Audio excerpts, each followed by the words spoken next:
Alright, welcome back. So this time we're going to focus again on the Castles Multigate. And so what I would like to do this time is, I think I'm going to run two prismatic rays through a shape changer and then use the horizontal and vertical as the A and B. And then maybe modulate those prismatic rays. So let's just start.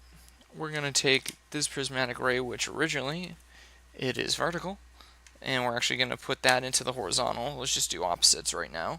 And we'll take this prismatic ray, do more of the triangle just to show you, just horizontal, and we'll go into the vertical. Next, we're going to take the horizontal out.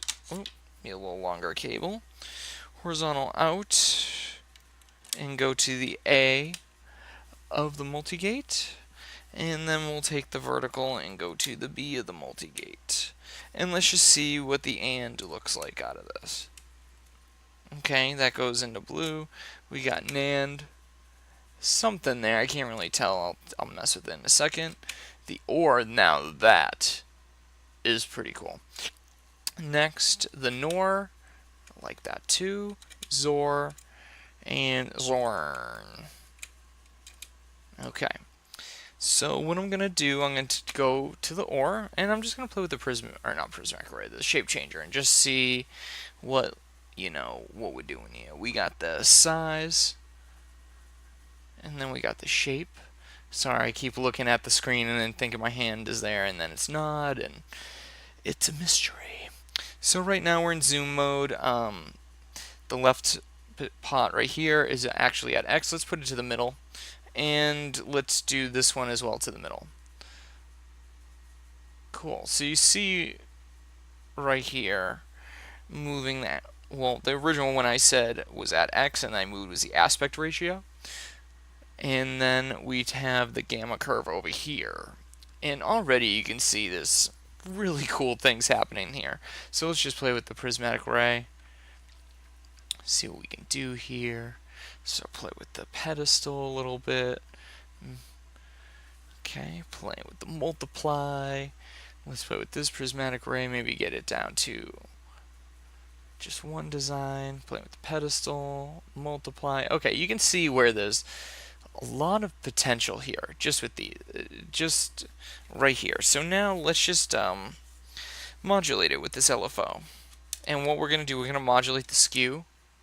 See what it does. Nothing too much. What about the ratio? That's kind of cool. Maybe if I slowed it down. Okay, I really like that.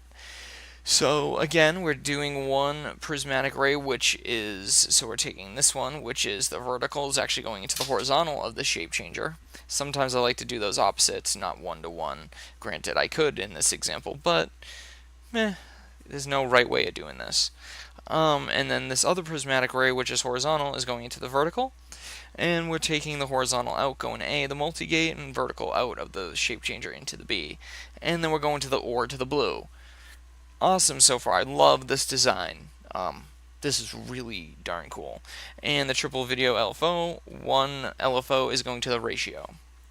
So next, from this dropped cable, let's just take one of the other outputs and just go to green and see what it looks like. So let's just do the AND. You can see where that would be useful in certain cases, but not so much here. We're going to go to the NAND now. That's kind of cool. You can see where it lights up a certain section, but I guarantee if I start doing the shape changer, that'll light up some more. I'll go back to that. So now the NOR, okay, that's really cool. And then the ZOR, I like that too. But I want to keep going, and then we're going to do the ZORN. Okay, but I'm going to actually go back to the NAND, and then I'm going to play with the shape changer a little bit and see if I can pull out that green a little bit, excuse me. So, okay. So I'm just messing around with the shape changer, as you can see, and I really like that green section. So I'm going to play with the multiply here. So if I can get that out, maybe the multiply here. And then the pedestal. Okay, so what that's telling me, maybe I should mess with that LFO. It looked like it was in between scan rates. Okay, now we're talking. So let's play with this prismatic array again, isolate to two of them. And let's go back to the shape changer and see what we can do here. Okay, I really like this potential here. I like that strand, but I like that it's not continuous. Like it right there. It gets continuous for a second and then breaks up. It just feels more organic with the flow of the scrolling horizontal line. But let's just keep going with it and go from the width to the height now, and you can see there's a little more control of it. You can see if I blast out the size right here, you can see you get these cool little orbs almost. But we're gonna just shrink it down, and this is the skew right here, and then the aspect ratio, and then the gamma curve. Let's go from zoom to scale now and see what we got. It kind of inverts it somewhat. I mean, granted, there's probably a lot more subtlety to it than just that. But you can see how now I'm creating more bold colors and shapes, and I think that is awesome. Now, just to be funky, let's go from the red, or really the stencil, out of the shape changer to the red. Okay, now we're talking. We're talking this multi-layers right now. And so we got this pink, beige, blue, and black layers right now. And all we're doing is taking two prismatic rays, going to the shape changer, and then out through the multi-gate, and just right into the encoder. I have mine upside down. It's just easier for the flow of how I work. It lines up properly right here. And really, two of the outputs are purely coming from the multi-gate, and one is coming from the stencil of the shape changer. And I really like this. This kind of reminds me of the logic module, where you can get bold colors, but they're more, yellows, reds, blues, greens, the more primary colors.